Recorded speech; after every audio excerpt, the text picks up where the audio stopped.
Bismillahirrahmanirrahim. Assalamualaikum warahmatullahi wabarakatuh.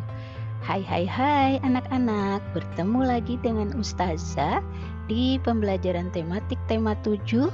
Hari ini kita akan kembali membahas mata pelajaran Bahasa Indonesia. Kita buka pembelajaran kita dengan membaca basmalah. Bismillahirrahmanirrahim.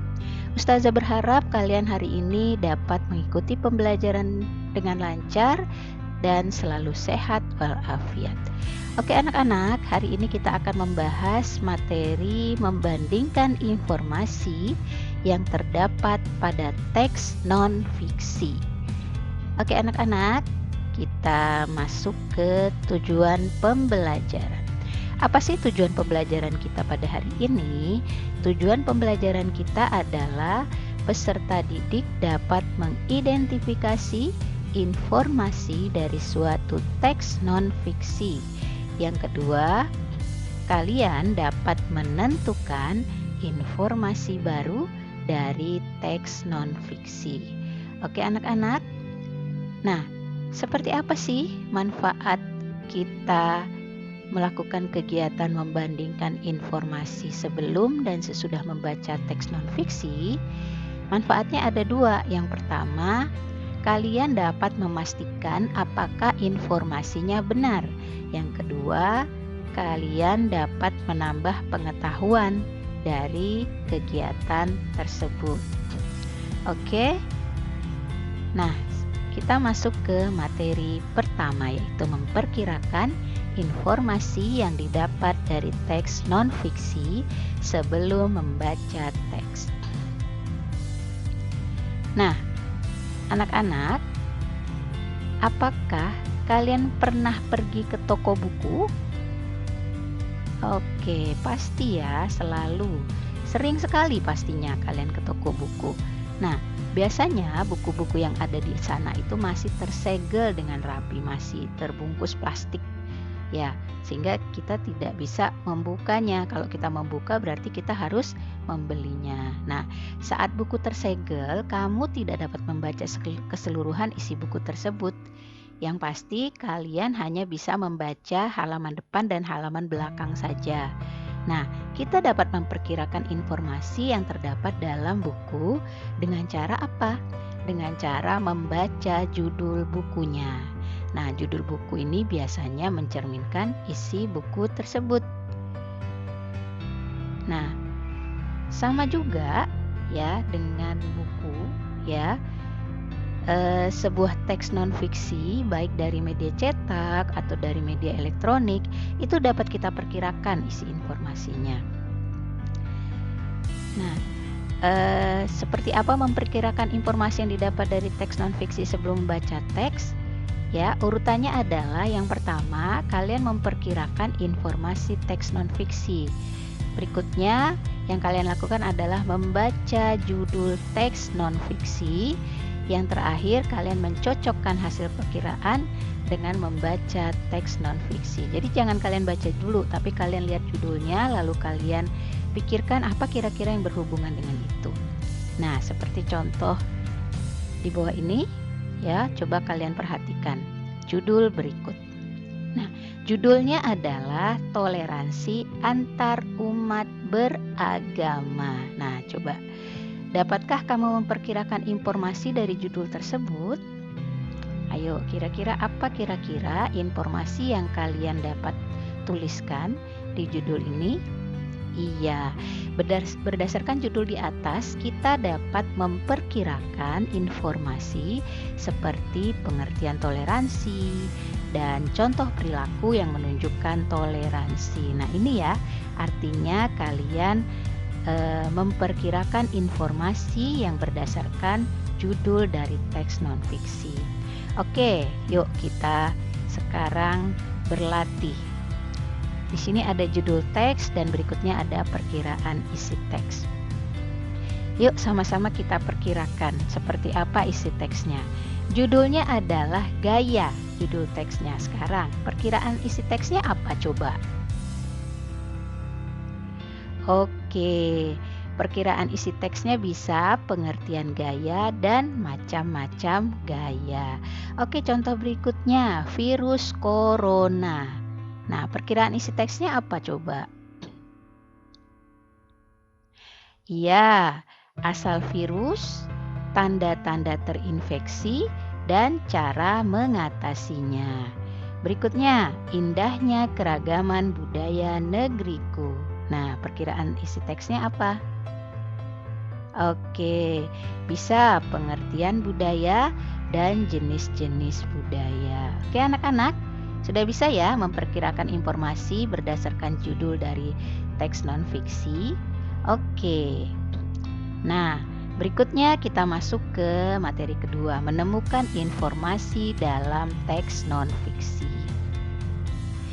Nah, menemukan informasi dalam teks non-fiksi sama dengan menyampaikan kemungkinan informasi yang didapat dari teks non-fiksi sebelum membaca teks.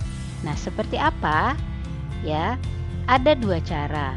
Yang pertama dapat dilakukan secara tertulis, ya, yaitu menulis teks berdasarkan informasi yang dibaca atau didengar. Nah, berikutnya secara lisan. Secara lisan yaitu dengan diucapkan secara langsung. Nah, ini adalah dua cara menyampaikan kemungkinan informasi yang didapat dari teks non-fiksi sebelum kalian membaca teks. Oke, kita lihat contoh berikut. Ayo perhatikan contoh di bawah ini. Kita bisa menuliskan informasi yang sudah diketahui tentang suku bangsa di Indonesia seperti berikut. Nah, jadi judulnya adalah suku bangsa di Indonesia. Informasi yang sudah diketahui tentang suku bangsa di Indonesia, kalian buat dua tabel ya. Yang pertama informasi yang sudah diketahui tentang suku bangsa di Indonesia, lalu yang berikutnya informasi yang baru diketahui tentang suku bangsa di Indonesia. Tabel pertama ini kalian buat sebelum kalian membaca teks. Lalu yang tabel selanjutnya, kolom selanjutnya ini kalian buat setelah kalian membaca teks. Oke, nah dari sini bisa kita berikan informasi dari judul suku bangsa di Indonesia. Kita bisa menuliskan informasinya yaitu Indonesia memiliki keanekaragaman suku. Ya, lalu Indonesia memiliki semboyan Bhinneka Tunggal Ika. Berikutnya lagi, setiap suku bangsa pasti memiliki ciri khas masing-masing. Nah, ini yang kita tulis informasinya sebelum kita membaca teks non-fiksi. Nah, berikutnya apa? Berikutnya kita cocokkan apakah sama yang kita tulis ini dengan yang ada di teks non-fiksi. Oke. Nah, sekarang kita akan mencari informasi yang baru diketahui dari teks. Ya, ayo kita simak teks berikut. Suku bangsa di Indonesia. Ustazah bacakan ya. Bangsa Indonesia terkenal dengan semboyan Bhinneka Tunggal Ika. Semboyan ini tertulis pada lambang negara Garuda Pancasila. Semboyan Bhinneka Tunggal Ika bukan hanya sebuah slogan. Bhinneka Tunggal Ika memiliki arti meskipun berbeda-beda tetapi tetap satu. Perbedaan tersebut terlihat dari beragamnya suku bangsa, bahasa, agama, adat, dan budaya. Meskipun memiliki perbedaan, penduduk Indonesia tetap dapat hidup berdampingan dengan rukun. Menurut sensus yang dilakukan Badan Pusat Statistik pada tahun 2010, Indonesia memiliki 1.331 suku bangsa. Suku terbesar di Indonesia yaitu suku Jawa. Suku Jawa merupakan gabungan beberapa suku di Pulau Jawa. Jumlah penduduk suku Jawa mencapai 40,2% dari penduduk Indonesia. Sementara itu, suku Nias memiliki jumlah penduduk paling sedikit, yakni hanya 0,44% dari penduduk Indonesia. Suku-suku lain seperti suku Papua memiliki persentase sekitar 1,14% dan suku Tionghoa sekitar 1,2% dari jumlah penduduk Indonesia. Nah, kalian lihat di sini, awalnya kalian membuat Indonesia memiliki keanekaragaman suku, Indonesia memiliki semboyan Bhinneka Tunggal Ika dan setiap suku bangsa memiliki ciri khas masing-masing. Dan ternyata itu ada di paragraf pertama ya anak-anak ya. Nah, ada Bhinneka Tunggal Ika terdiri dari beberapa suku bangsa ya. Nah, sekarang kita lihat lagi mana nih yang informasi baru yang terdapat pada teks setelah kita membaca teks ini. Nah, ada 3 yang bisa kita ambil. Yang pertama, Indonesia memiliki 1331 suku bangsa. Lalu bisa kita tulis lagi, jumlah penduduk suku bangsa mencapai 40, jumlah penduduk suku Jawa mencapai 40,2% dari penduduk Indonesia. Otomatis kita simpulkan penduduk suku Jawa itu memiliki jumlah yang paling banyak ya di Indonesia. Apalagi nih, suku Nias memiliki jumlah penduduk paling sedikit yaitu 0,44%. Nah, yuk kita tulis di sini. Ya. Nah, informasi yang baru diketahui setelah kita membaca, maka kita akan mendapatkan informasi baru dan kita bisa menuliskan informasi yang baru kita ketahui seperti berikut ya. Yang pertama tadi, Indonesia memiliki 1331 suku bangsa. Yang kedua, suku Jawa memiliki jumlah penduduk terbanyak. Yang ketiga, jumlah penduduk paling sedikit adalah suku Nias. Nah, seperti itu ya anak-anak, caranya mencari informasi dari teks non-fiksi sebelum kita membaca teks.